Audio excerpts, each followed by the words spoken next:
शाह जी की, किरण रिजिजू की, एनडीए सरकार की, कर्नाटक के योगी आदित्यनाथ बसनगौड़ा पाटिल यत्नाळ जी की, तो भारत माता की ಧನ್ಯವಾದ.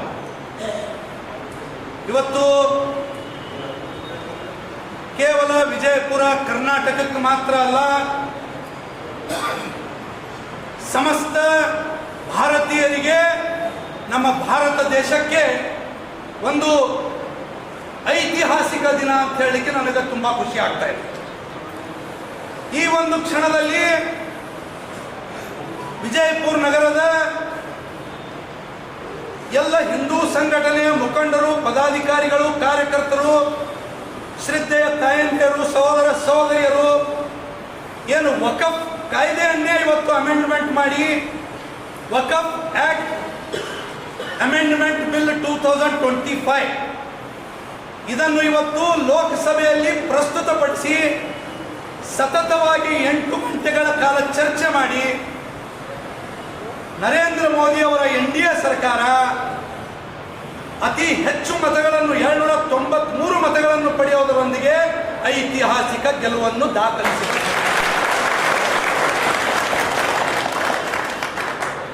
ಈ ಗೆಲುವು ನರೇಂದ್ರ ಮೋದಿ ಅವರ ಗೆಲುವಲ್ಲ.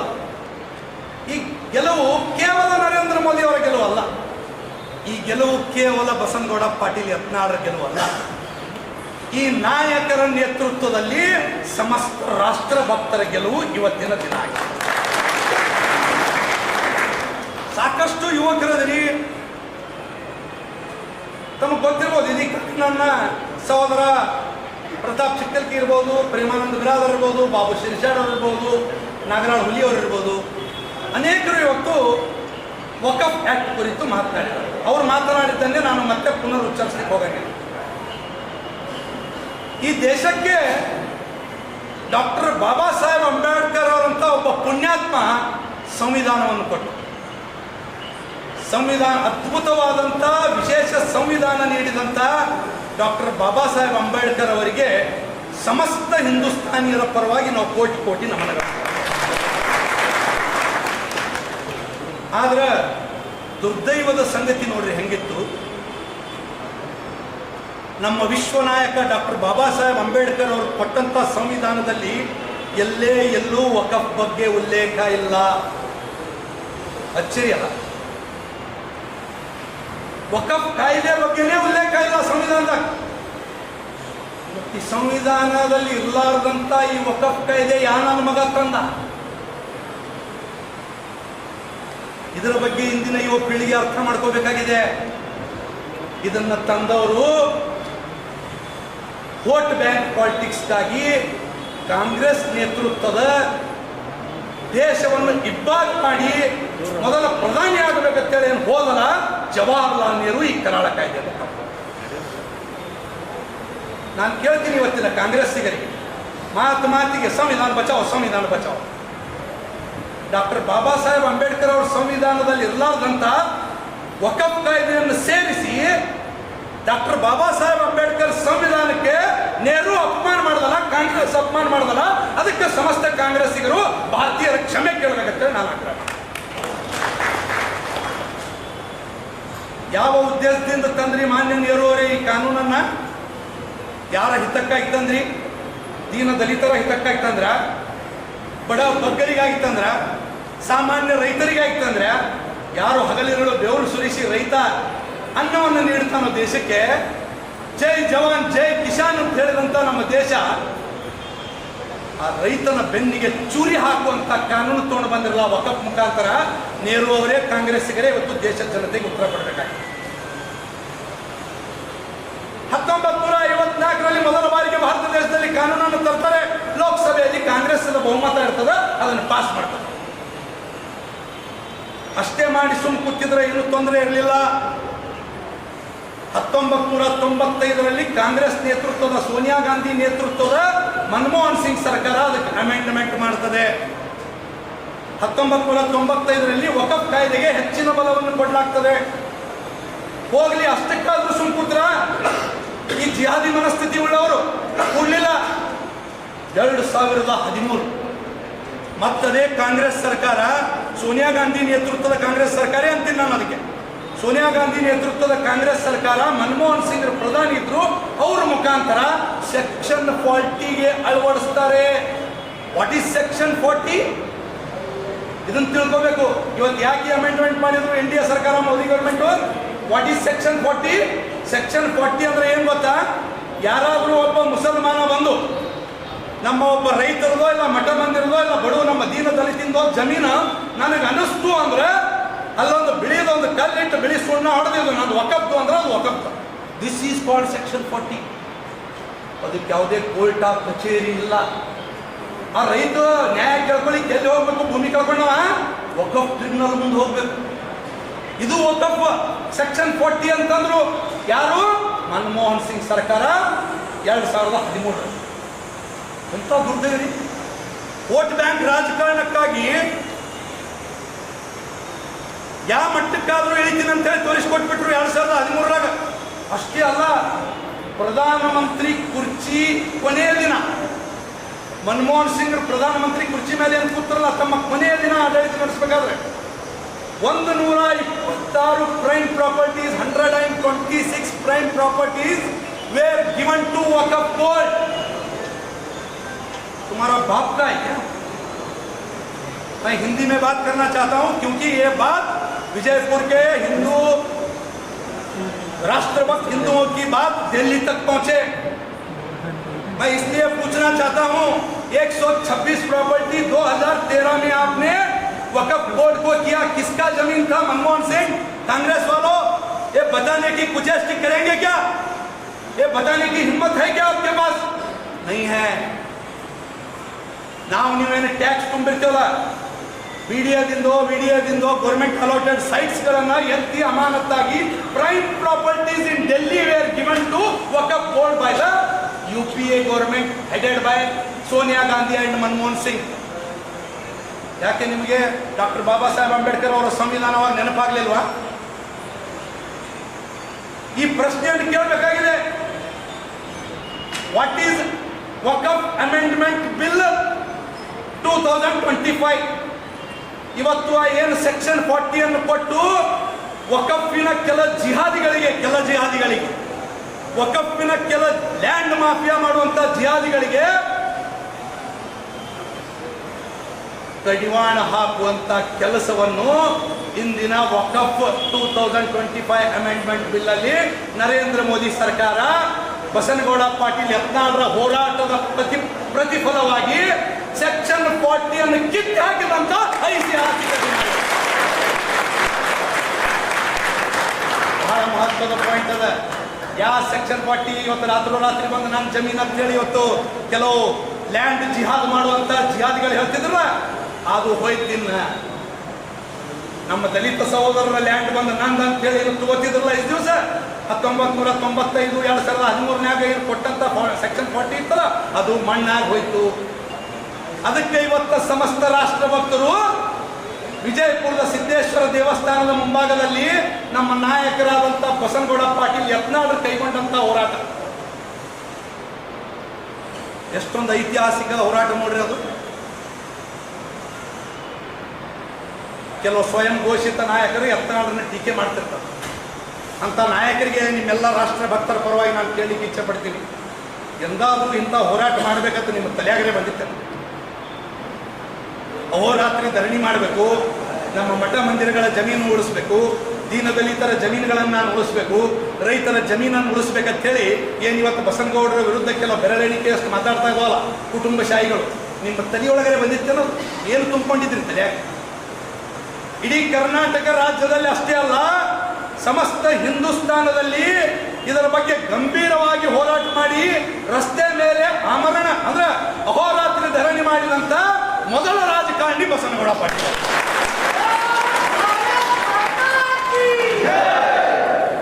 ಯಾರಿಗೋಸ್ಕರ ಮಾಡಿದ್ರು? ಒಂದೇ 1 ಇಂಚ್ ಭೂಮಿ ಕೂಡ ಬಸನಗೌಡ ಪಾಟೀಲ್ ಯತ್ನಾಳರದು ವಕಫ್ನಲ್ಲಿ ಹೋಗಿಲ್ಲ. ಹಾಗಿದ್ರೆ ಅವ್ರಿಗೆ ಯಾಕೆ ಬೀದಿ ಮೇಲೆ ಕೂತು ಹೋರಾಟ ಮಾಡೋ ಅವಶ್ಯಕತೆ ಇತ್ತು? ಇದು ನಮ್ಮ ಮಾನ್ಯ ವಿಜೇಂದ್ರ ಯಡಿಯೂರಪ್ಪ ಅಲ್ಲಿ ಕೆಲವೊಂದು ಕುಟುಂಬ ರಾಜಕಾರಣವನ್ನು ಬೆಂಬಲಿಸುತ್ತಿರುವಂಥ ಕೆಲವು ಸ್ವಯಂ ಘೋಷಿತ ನಾಯಕರಿಗೆ ಕೇಳಲಿಕ್ಕೆ ಇಚ್ಛೆ ಪಡ್ತೀನಿ. ನೀವೆಷ್ಟು ಜನ ವಕಫ್ ಹೋರಾಟದಲ್ಲಿ ಭಾಗಿಯಾದ್ರಪ್ಪ? ಯತ್ನಾಳ್ ಅವರು ಕೈಗೊಂಡಂತ ವಿಜಯಪುರದ ಐತಿಕ ವಕಫ್ ಹೋರಾಟದಲ್ಲಿ ಯಾಕೆ ಬರಲಿಲ್ಲ ವಿಜೇಂದ್ರ?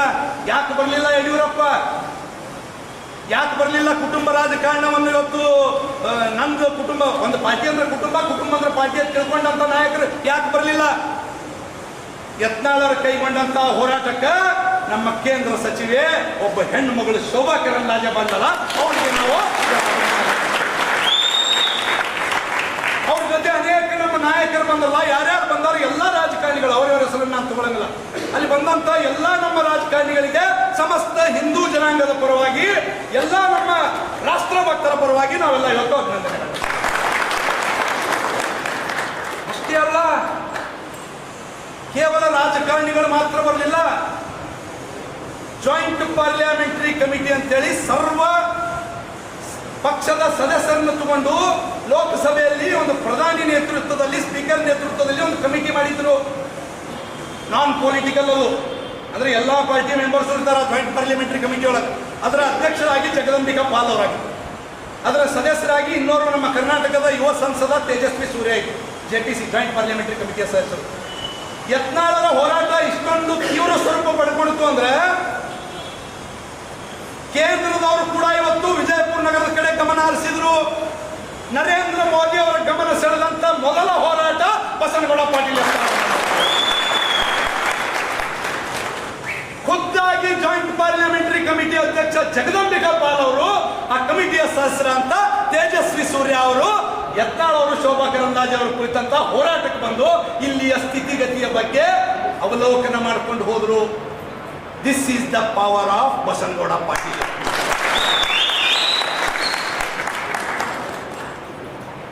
ಏನು ಶಕ್ತಿ ಅಂತ ಕೇಳ್ತಿರಲ್ಲ ಬಸನಗೌಡರದು.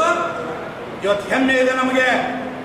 ವಿಜಯಪುರದಲ್ಲಿ ಒಬ್ಬ ಹಿಂದುತ್ವ ನಾಯಕ, ರಾಷ್ಟ್ರಭಕ್ತ ಹಿಂದುತ್ವ ನಾಯಕನನ್ನು ನಿರಂತರವಾಗಿ ಜನತೆ ಆಶೀರ್ವಾದ ಮಾಡ್ತಾ ಇದ್ದಾರಲ್ಲ, ಎದಕ್ಕೆ ಮಾಡ್ತಾ ಇದ್ದಾರೆ ಅನ್ನೋದು ಇವತ್ತು ದೇಶದ ಜನತೆಗೆ ಗೊತ್ತಾಗಿದೆ. ದೇಶದ ಜನತೆ ಇವತ್ತು ವಿಜಯಪುರ ಕಡೆ ನೋಡ್ತಾ ಇದ್ದಾರೆ. ಸಿಂದಗಿಯ ಭಾಗದಲ್ಲಿ, ತಿಕೋಟಾ ಭಾಗದಲ್ಲಿ, ಬಬಲೇಶ್ವರ ಭಾಗದಲ್ಲಿ, ವಿಜಯಪುರ ಜಿಲ್ಲೆಯ ಪ್ರತಿ ಹಳ್ಳಿಗಳಲ್ಲಿ ಇವತ್ತು ವಕಫ್ ಮಾಫಿಯಾ ಸ್ಟಾರ್ಟ್ ಆಗಿತ್ತು. ಎಷ್ಟೋ ಕಾಂಪ್ಲೆಕ್ಸ್ ಗಳನ್ನು ಲೂಟಿ ಮಾಡಿ, ಎಷ್ಟೋ ವಕಫ್ ಲ್ಯಾಂಡ್ ಗಳನ್ನ ಇವತ್ತು ಕೇವಲ ಸ್ಮಶಾನಕ್ಕಾಗಿ, ಶಾಲೆಗಳಿಗಾಗಿ ಅದರಿಂದ ಇದು ತಗೋಬೇಕು, ಅಲ್ಲಿ ಮಾತ್ರ ಕಾಂಪ್ಲೆಕ್ಸ್ ಗಳನ್ನು ನಿರ್ಮಾಣ ಮಾಡಿ ಅದರಿಂದ ಬೇನಾಮಿ ರೊಕ್ಕ ಗಳಿಸಿ ಲಪ್ಟಾಸ್ಲಿಗತ್ತಿದ್ರು. ಅದನ್ನ ಕಡಿವಾಣ ಹಾಕುವಂತ ಕೆಲಸ ಬಸನಗೌಡ ಪಾಟೀಲ್ ಯತ್ನಾಳ್ ಮಾಡಿದ್ರು.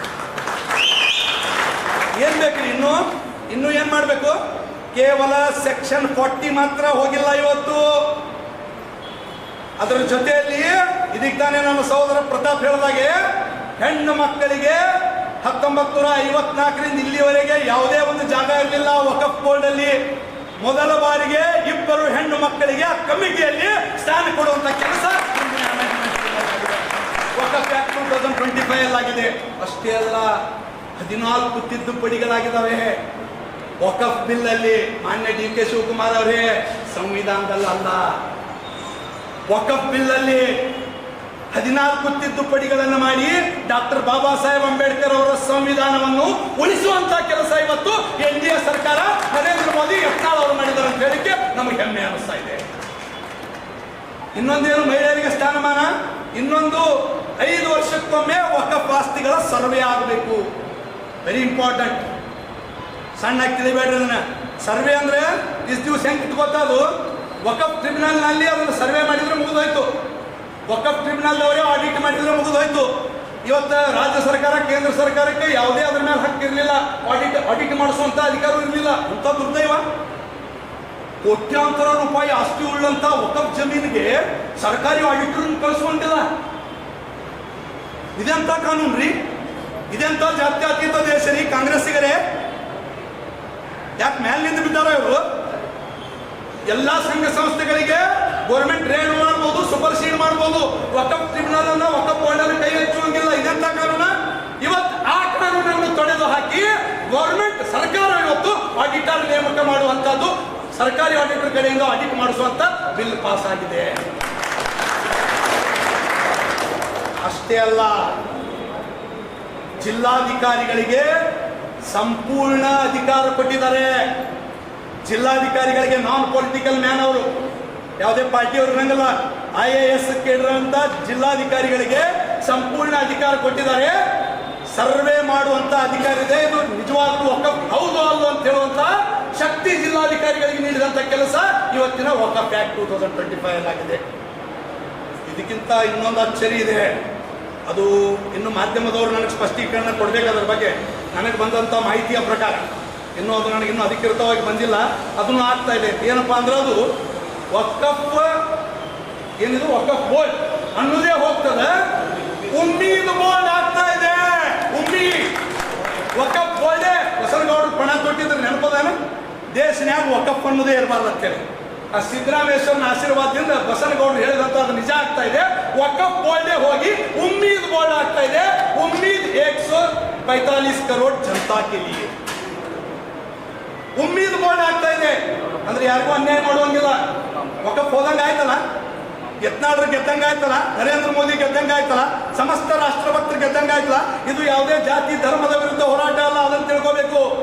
किसी धर्म और जाति के विरुद्ध ये विजयोत्सव नहीं है, ये भारत का विजयोत्सव है. मैं आज कहना चाहता हूं, भारत के विविध प्रदेशों में मुसलमान लोग सड़कों पर उतर आए हैं, मुसलमान महिलाएं सड़कों पर उतर के आई है और नरेंद्र मोदी का जयकार कर रही है. हमारा जमीन बच गया ये कानून लाने से करके. This is called Narendra Modi. ಅನೇಕ ಮುಸಲ್ಮಾನರು ಇವತ್ತು ದೇಶಭಕ್ತ ಮುಸಲ್ಮಾನರು ಈ ಬಿಲ್ ಅನ್ನು ಸ್ವಾಗತ ಮಾಡಿದ್ದಾರೆ. ನರೇಂದ್ರ ಮೋದಿ ಅವರು ಸುಳ್ಳು 32 ಲಕ್ಷ ಕಿಟ್ ಹಂಚಿಲ್ಲ ರಂಜಾನ್ಗೆ. ಯಾರು ಅನ್ಯತ ಭಾವಿಸಬಾರದು. ಅನೇಕ ರಾಷ್ಟ್ರ ಭಕ್ತರು ಈ ಭಾರತದಲ್ಲಿದ್ದಾರೆ. सबका साथ सबका विकास सबका विश्वास, इसका मतलब ये भी होता है. हमारा बसनगौड़ा पाटिल यत्नाल कहते हैं, इसका असली मतलब क्या है पता है क्या? देशभक्तों का साथ, देशभक्तों का विकास, देशद्रोहियों का विनाश, इसका असली मतलब. ಇದನ್ನು ತಿಳಿಸುವಂತ ಕೆಲಸದಲ್ಲಿ ಯಾವುದೇ ಧರ್ಮದ ವಿರೋಧಿಗಳಲ್ಲ ನಾವು, ದೇಶದ್ರೋಹಿಗಳನ್ನು ಮಾತ್ರ ನಾವು ವಿರೋಧ ಮಾಡ್ತೀವಿ. APJ ಅಬ್ದುಲ್ ಕಲಾಂ ಅವ್ರನ್ನ ನಾವು ಪೂಜೆ ಮಾಡ್ತೀವಿ. ಸಿದ್ದೇಶ್ವರ ದೇವಸ್ಥಾನದಲ್ಲಿ ನಿಂತ್ಕೊಂಡು ನಾನು ಹೇಳ್ತಾ ಇದ್ದೀನಿ. ವೀರ ಶಹೀದ್ ಅಬ್ದುಲ್ ಹಮೀದ್ ಅವ್ರನ್ನ ನಾವು ಪೂಜೆ ಮಾಡ್ತೀವಿ. ನಾವು ಸಿದ್ದೇಶ್ವರ ದೇವಸ್ಥಾನದಲ್ಲಿ ನಿಂತ್ಕೊಂಡು ಮಾತಾಡ್ತೀವಿ. ಬಿಜಾಪುರ ಅಬ್ದುಲ್ ಹಮೀದ್ ಅಲ್ಲ.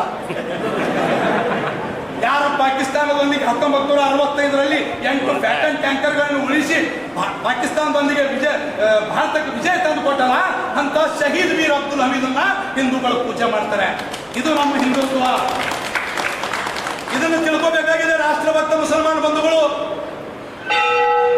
ಅದಕ್ಕೆ ಇವತ್ತು ಒಂದು ಐತಿಹಾಸಿಕ ನಿರ್ಣಯವನ್ನು ಇವತ್ತು NDA ಸರ್ಕಾರ ಲೋಕಸಭೆಯಲ್ಲಿ ಇವತ್ತು 8 ಗಂಟೆ ಅವಧಿವರೆಗೆ ನಿರಂತರವಾಗಿ ಚರ್ಚೆ ಮಾಡುವುದರೊಂದಿಗೆ ಯಶಸ್ವಿ ವಕಫ್ ಬೋರ್ಡ್ ಅನ್ನು ತೆಗೆದು ಉಮ್ಮೀದ್ ಬೋರ್ಡ್ ಅನ್ನು ಮಾಡುವುದರೊಂದಿಗೆ, ಮಹಿಳೆಯರಿಗೆ ಮೊದಲ ಬಾರಿ ಸ್ಥಾನ ಕೊಡುವುದರೊಂದಿಗೆ, ಸೆಕ್ಷನ್ 40 ಅನ್ನು ಕಿತ್ತು ಬಿಸಾಕುವುದರೊಂದಿಗೆ, ರೈತರಿಗೆ ಹಾಗೂ ಇತರೆ ನಮ್ಮ ಮಠ ಮಂದಿರಗಳಿಗೆ ಸಾಮಾನ್ಯ ಜನರಿಗೆ ತೊಂದರೆ ಆಗದ ರೀತಿಯಲ್ಲಿ ಏನು ಈ ಕಾನೂನು ತಂದಿದ್ದಾರೆ.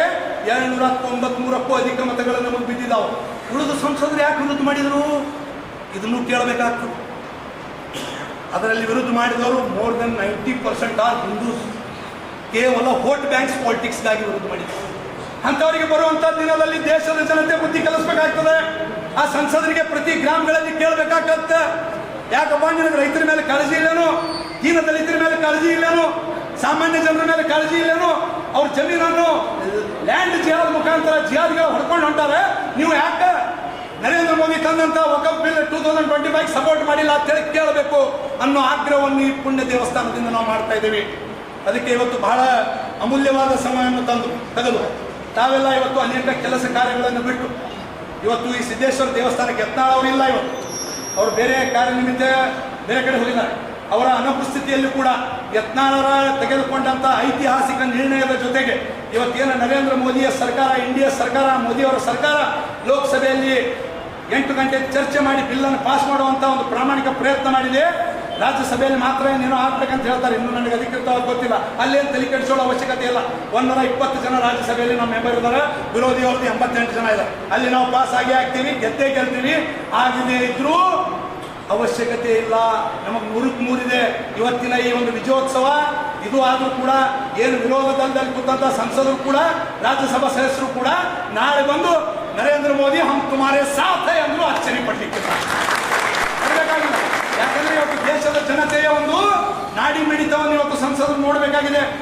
ಆ ದಿಶೆಯಲ್ಲಿ ಇವತ್ತು ಸನ್ಮಾನ್ಯ ಬಸನಗೌಡ ಪಾಟೀಲ್ ಯತ್ನಾಳ್ ತೆಗೆದುಕೊಂಡಂತ ಈ ಐತಿಹಾಸಿಕ ನಿರ್ಣಯ, NDA ಗವರ್ಮೆಂಟ್ ತೆಗೆದುಕೊಂಡಂತ ಐತಿಹಾಸಿಕ ನಿರ್ಣಯವನ್ನು ವಿಜಯಪುರ ಜನತೆ ಇವತ್ತು ಸಮಸ್ತ ಹಿಂದೂ ಸಂಘಟನೆಗಳು, ರಾಷ್ಟ್ರಭಕ್ತರು, ಎಲ್ಲ ಮಹಿಳಾ ಪ್ರಮುಖರು, ಯುವಕ ಯುವತಿಯರು ಇವತ್ತು ಇಲ್ಲಿ ಬಂದು ಏನಿವತ್ತು ಪಕ್ಷಾತೀತವಾಗಿ, ಜಾತ್ಯತೀತವಾಗಿ, ಧರ್ಮಾತೀತವಾಗಿ ಇವತ್ತು ಯಾವುದೇ ಪಾರ್ಟಿ ಪಂಗಡ ಇಲ್ಲಿ ಸಂಬಂಧ ಇಲ್ಲ.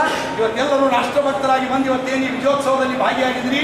ನಿಮ್ಮೆಲ್ಲರಿಗೂ ಬಸನಗೌಡ ಪಾಟೀಲ್ ಯತ್ನಾಳ್ ಪರವಾಗಿ, ಸ್ವಾಮಿ ವಿವೇಕಾನಂದ ಸೇನೆಯ ಪರವಾಗಿ, ಎಲ್ಲ ಹಿಂದೂ ಸಂಘಟನೆಗಳ ಪರವಾಗಿ, ಮಹಾನಗರ ಪಾಲಿಕೆ ಸದಸ್ಯರುಗಳ ಪರವಾಗಿ, ಎಲ್ಲ ಮುಖಂಡರುಗಳ ಪರವಾಗಿ ತುಂಬು ಹೃದಯದ ಕೃತಜ್ಞತೆಗಳನ್ನು ಹೇಳ್ತಾ ಇದ್ದೀನಿ. ಈ ಸಂದರ್ಭದಲ್ಲಿ ನಮ್ಮ ಮಧ್ಯದಲ್ಲಿ ಬಂದು ಈ ದೃಶ್ಯವನ್ನು ತಮ್ಮ ಮಾಧ್ಯಮಗಳ ಮುಖಾಂತರ ಜಗತ್ತಿಗೆ ತೋರಿಸುವಂತ ಪ್ರಯತ್ನ ಮಾಡುತ್ತಿರುವ ಮಾಧ್ಯಮಗಳಿಗೂ ಕೂಡ ತಮ್ಮೆಲ್ಲರ ಪರವಾಗಿ ನಾನು ತುಂಬು ಹೃದಯದ